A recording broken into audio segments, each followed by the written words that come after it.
दोस्तों ये video class 10th के लिए क्लास 10th के लिए वेरी वेरी इंपॉर्टेंट है।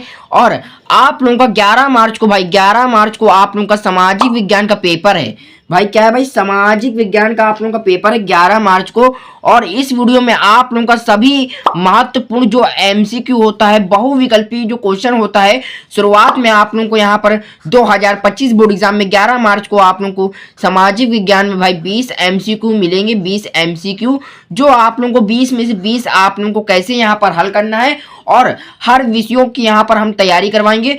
अब हम लोग की सीरीज चलेगी कि हर विषयों की तैयारी, जैसे कि मैथ का एमसीक्यू, इंग्लिश का एमसीक्यू, हिंदी का, गणित का, और यहाँ पर सामाजिक विज्ञान का, आर्ट का, सारे के सारे विषयों की यहाँ पर सीरीज चलेगी। और मैंने हर विषयों की कॉपी कैसे लिखी है आप लोगों की बोर्ड एग्जाम में, मैंने अपने चैनल जीके दिशा क्लासेस पर अपलोड कर दी है। आप लोग जाके वहाँ देखिए, वहाँ पे हिंदी की वीडियो, इंग्लिश की वीडियो, सभी जितने भी विषय आप लोगों के क्लास 10th में होते हैं उसकी सारी की सारे मैंने यहाँ पर वीडियो अपलोड कर दी है। और वाली वीडियो बच्चे लोग देख भी रहे हैं, 500 से ज़्यादा लोग वो वीडियो देख चुके हैं। आप लोग जाके देखिए।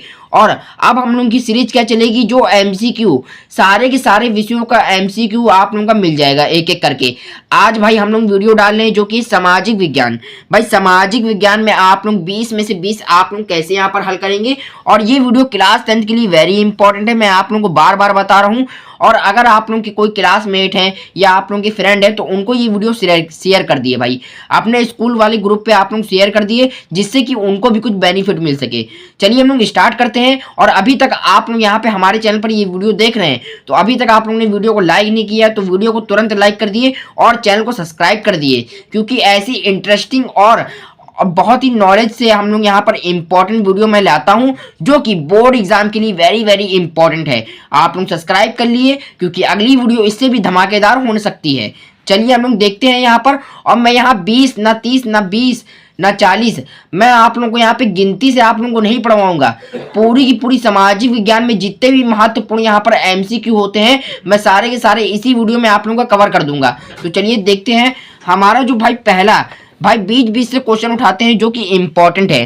पहला क्या जर्मनी। देखिए, जर्मनी का एकीकरण का श्रेय इनमें से किसे दिया जाता है। ठीक दूसरे यहाँ पर क्वेश्चन पूछते हैं, जैसे कि जिस तरह पूछते हैं जनवरी। देखिए, जर्मनी के एकीकरण में भूमिका किसकी थी किसकी थी ऑटो वान बिस्मार्क। क्या ऑटो वान बिस्मार्क। आप लोग यहाँ पर सुनते रहिए और आप लोगों को सुनेंगे तो आप लोगों को याद हो जाएगा। फिर यहाँ पे दूसरा क्या नेपोलियन का संबंध किस देश से था। नेपोलियन का संबंध किस देश से था फ्रांस से। क्या फ्रांस से।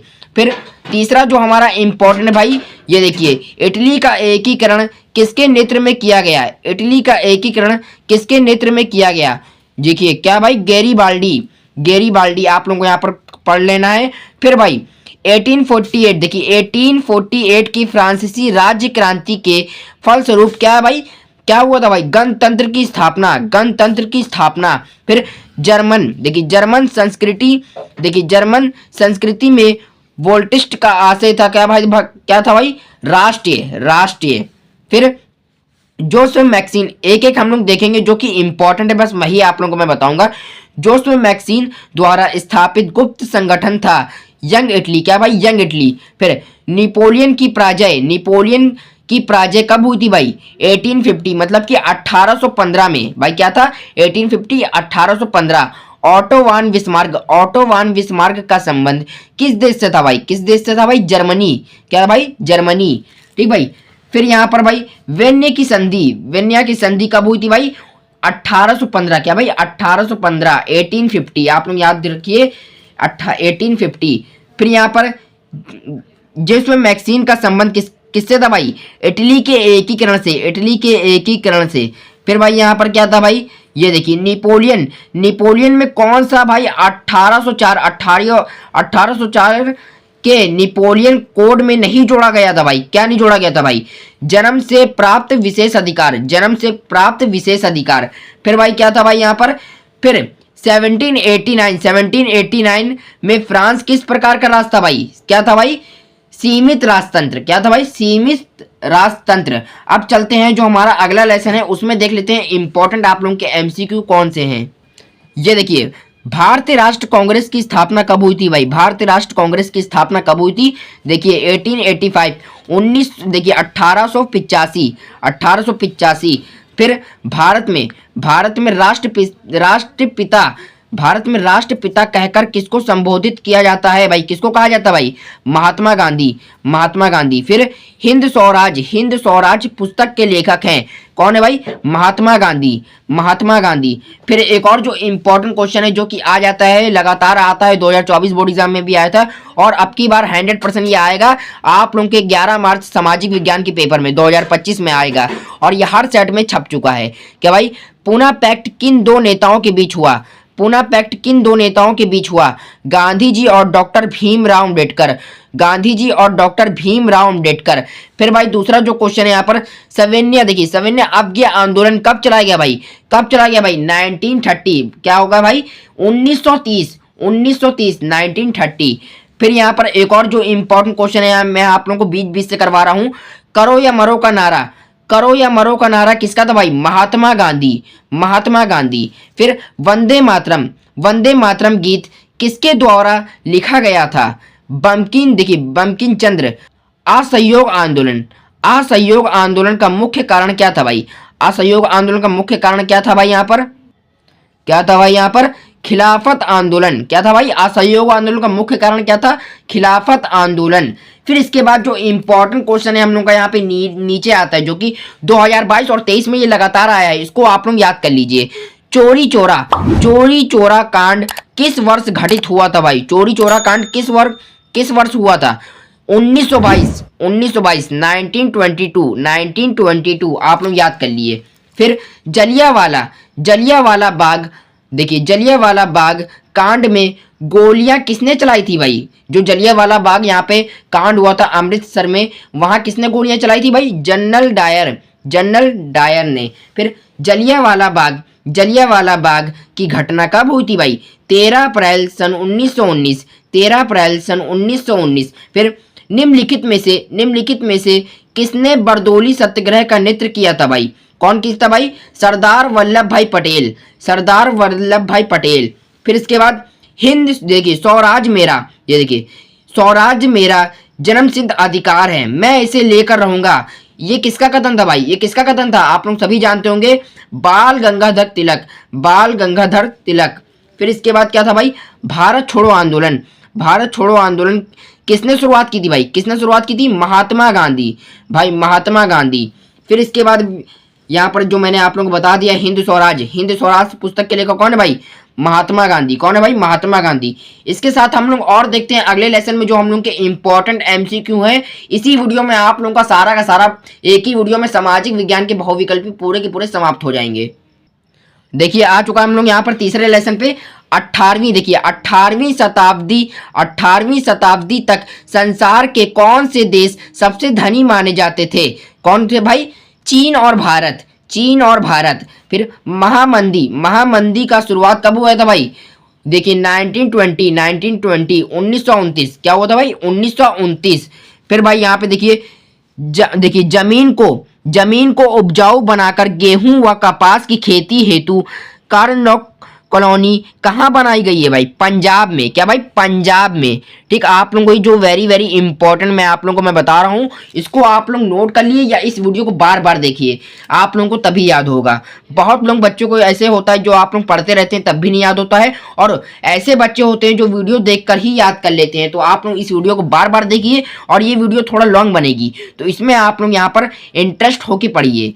मैं यहाँ पर सारे के सारे क्वेश्चन आप लोगों को नहीं करवा रहा हूँ, सिर्फ इंपॉर्टेंट आप लोगों को मैं करवा रहा हूँ। फिर भाई देखिए दूसरा जो यहाँ पर तीसरा जो इंपॉर्टेंट एमसीक्यू है हमारा, यूरोपीय देशों ने मानचित्र पर लकीरें खींचकर किस महाद्वीप का आपस में बंटवारा कर लिया भाई? किसने कर लिया था भाई? अफ्रीका। फिर संयुक्त राष्ट्र संघ का मुख्यालय कहाँ स्थित है भाई? न्यूयॉर्क।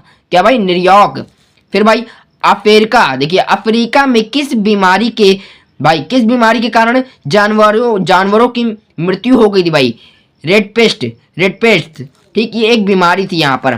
फिर यहाँ पर इंपॉर्टेंट इसके बाद जो हम लोग देखते हैं भाई, सन 1944 में ये देखिए बुर्त सम्मेलन कहाँ आयोजित किया गया था भाई? America, America. और प्रथम विश्व युद्ध का शुरुआत, प्रथम विश्व युद्ध की कब शुरुआत हुई थी? सन 1914, 1914 में हुई थी। फिर संयुक्त राष्ट्र संघ की स्थापना कब हुई थी? 1945, 1945, 1945 क्या हुई थी भाई?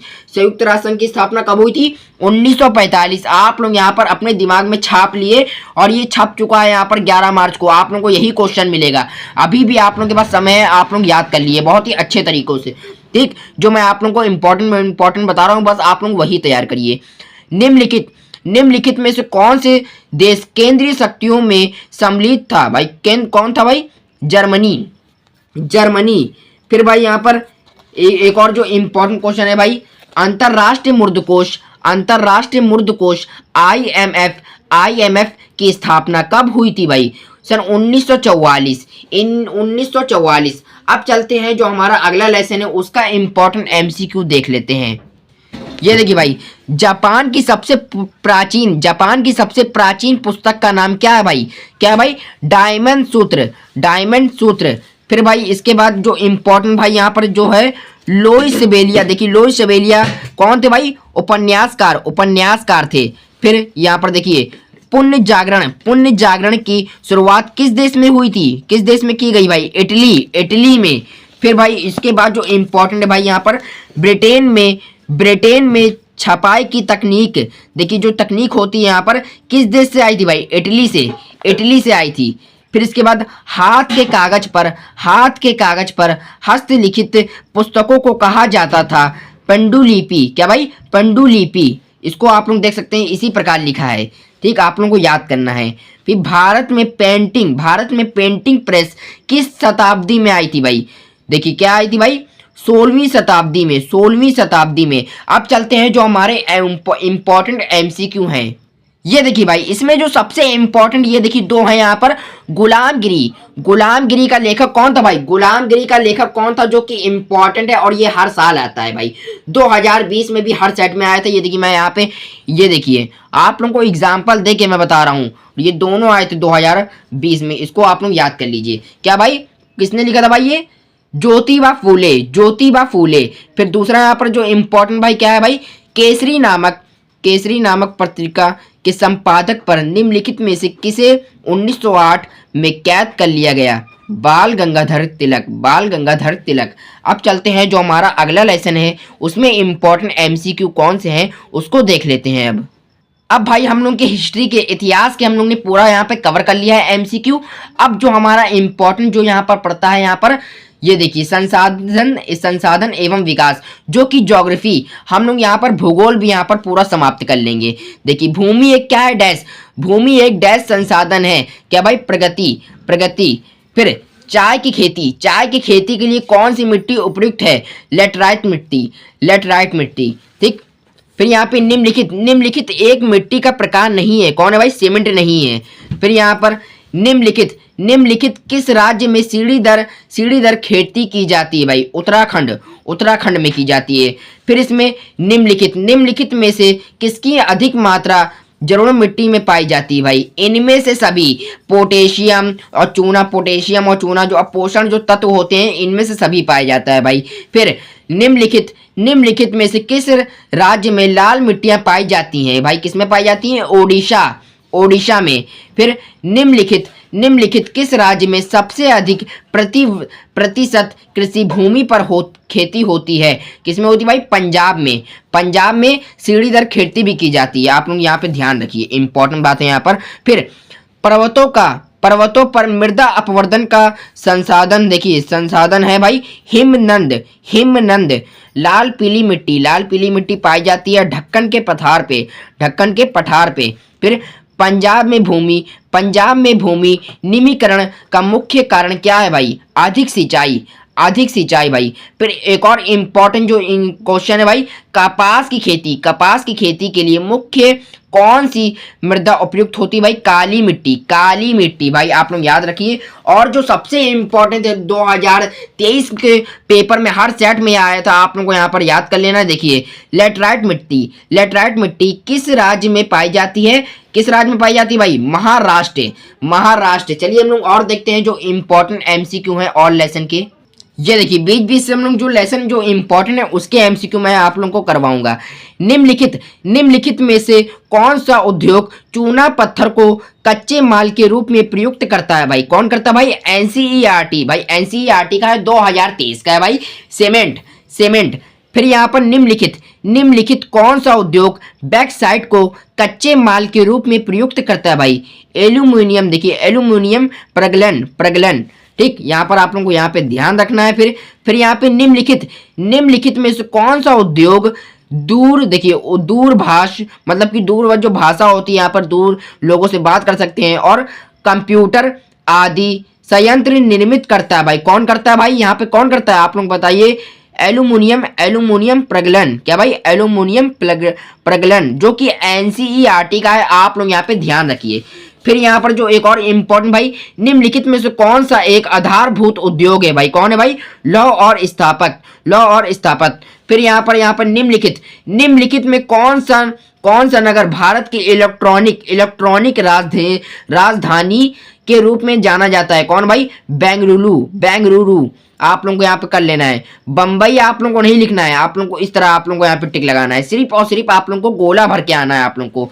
फिर यहाँ पर निम्नलिखित में से कौन सा खनिज, आप देखिए निम्नलिखित का कौन सा खनिज आधारित उद्योग है भाई? Cement, cement. अब चलते हैं हमारा जो सिविक्स में इंपॉर्टेंट हम लोग देख लेते हैं उसको, और इसी वीडियो में आप लोगों का इकोनॉमिक्स भी कवर हो जाएगा भाई। सबसे ज्यादा साझेदारी ये देखिए सस्ता की साझेदारी से एमसीक्यू आते हैं। इसको मैं आप लोगों को मैं पूरा मैं आप लोगों को दिखा दूंगा भाई। बेल्जियम की राजधानी क्या है भाई? बेल्जियम की राजधानी क्या है भाई? बुलसेल।